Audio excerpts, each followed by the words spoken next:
Hi, wonderful to see you all here.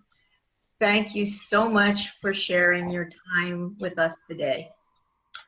Um, I see some new names, and we have a lot of people who've registered. So, but I'm going to introduce myself. I'm Anais Salas, and I'll be doing the presentation today.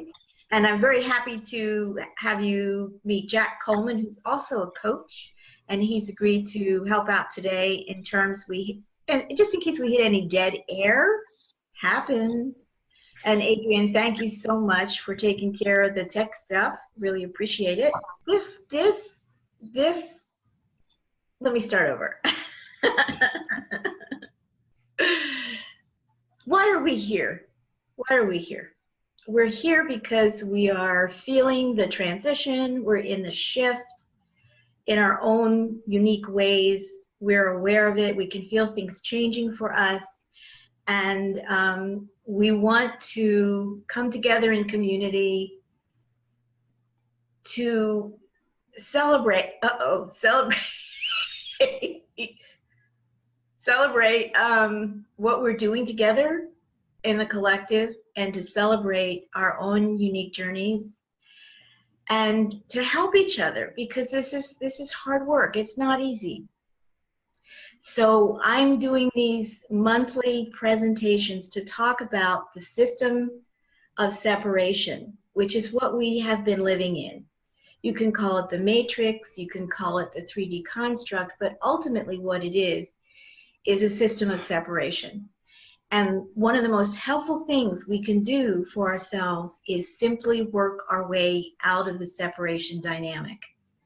In every aspect of ourselves in which we're aware of it, we can feel it, and we are conscious of it, and we can become more conscious of it, which is what this 3D construct template work is about. Now, some of you will have heard me speak about this before. I will do my best to go thoroughly but quickly. It's probably not awful for you if you hear it again. But what the system of separation does, where it came from, we're just beginning to kind of figure out.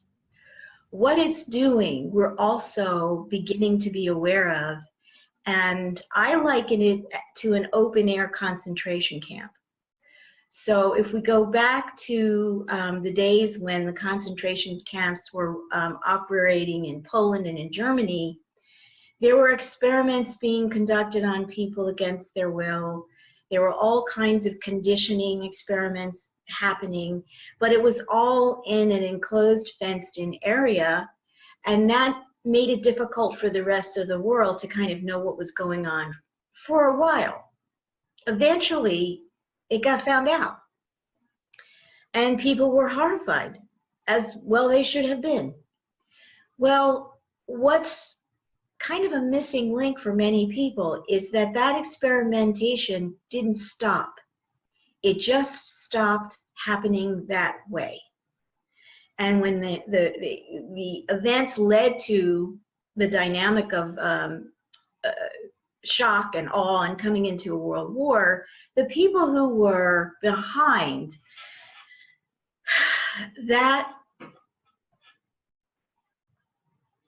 systematic relationship to other human beings realized that they would no longer be able to do it that way. Well, then how could they do it? They had learned so much from that experimentation that they thought, hey, let's just do it out in the open. And this is how we can do it out in the open. So what we do know historically from that time is that there are manufacturers. For instance, Monsanto evolved from that period of time. Mercedes-Benz evolved from that period of time. There are many companies that evolved who were part of that ongoing, hidden, covert experimentation. They didn't stop doing what they were doing. We know that the fluoride that's in our drinking water follows the experimentation that happened in the camps on how to keep people calm and docile. So what they did was they just simply took the techniques, they went corporate, and they made this a complete open-air concentration camp that we're living in. in this dynamic, we are engineered to live in separation, and we have a price that we pay in terms of our emotional dynamics and all that good stuff. All right, that's the preamble. So I just wanted to prepare you because this one's going to be intense.